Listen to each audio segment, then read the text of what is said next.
Because at the end of the day, Dominic Brazil is the mandatory challenger for the WBC, and he ain't got his title shot yet.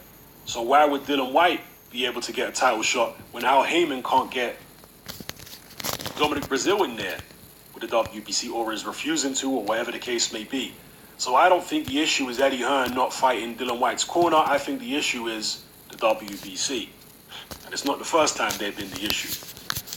Does Derek Chisora know that? Does he genuinely believe that Eddie Hearn is the problem in terms of not sorting out Dylan White for a title shot? I don't know. Derek Chisora is a very unusual man, and he has been through several promoters in his career. He was with Frank Warren, he was with the Sauerlands, he was with Eddie Hearn. Now he's apparently with David Haye. Who's he going to be with next? Who knows? So that was interesting. You know, the back and forth between the two camps. It was all pretty amusing. Definitely wasn't a dull press conference, I'll tell you that. You see, that's one thing when it comes to these two, is the unpredictability is what makes it so entertaining and so compelling to watch.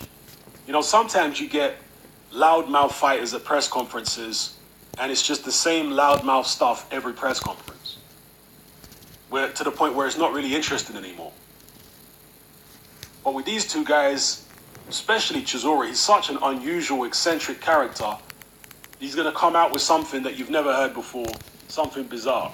And Dylan White is a very witty guy, and, you know, the banter was good. It was entertaining. Let's hope the fight is equally, if not more entertaining. Well, hopefully a hell of a lot more entertaining than the press conference, which was decent to watch. Then there was the public workout earlier on in the week, and I was impressed by the condition Derek Chisora looks to be in. I haven't seen him look in this good a shape for a long time, and I'll be interested to see what he weighs in at today. His last fight against Takam, he weighed 249. I'm expecting him to be significantly lighter than that. He was 241 against Pulev. Perhaps he'll come in around that weight for this fight. We'll see. Or maybe he's just shed fat and gained a lot of muscle. So maybe he actually won't come in that light. Maybe it's just his body fat has gone way down. But because he's gained extra muscle, he might weigh around the same. Maybe he'll weigh 249 again. We'll see. But the shape that he's in terms of the actual shape of his body, is definitely better than it's been for many years.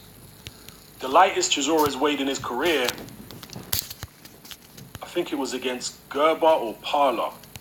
Where is it now? 235 against Edmund Gerber back in 2013, and just half a pound heavier against Parler. You know, at that point, I was starting to think that Derek Chisora had maybe come down a little bit too much in weight. Well, maybe not too much in weight, but that he hadn't maybe lost the weight the right way. Because I felt during this period of Derek Chisora's career that there was something missing, that he didn't have the same fire. Perhaps he just wasn't in the right place mentally. Maybe he was on medication. I don't know what it was, but this period of Derek Chisora's career, leading up to the Tyson Fury rematch and including the Tyson Fury rematch, he just didn't have any fire. I don't know what was going on. I know he was unhappy in the promotional situation he was in, but yeah, it just wasn't the old Chisora. There was something wrong with him during this period, and the old Chisora, in terms of his character, returned after he left Frank Warren. And, you know, there was the Pulev fight and the Dylan White fight, etc. He didn't return in terms of the performances of old. Okay, the fire that he showed against Vitaly Klitschko and Robert Helenius, that didn't return, you know, in terms of the relentlessness, etc. But the attitude in his interviews and his demeanor, the old Chisora returned after he left Frank Warren.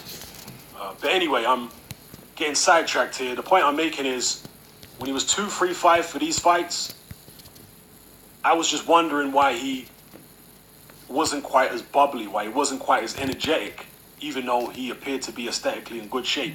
Again, maybe it's the type of training he was doing, maybe it's where he was at mentally, maybe he was losing the weight the wrong way. You know, we'll see.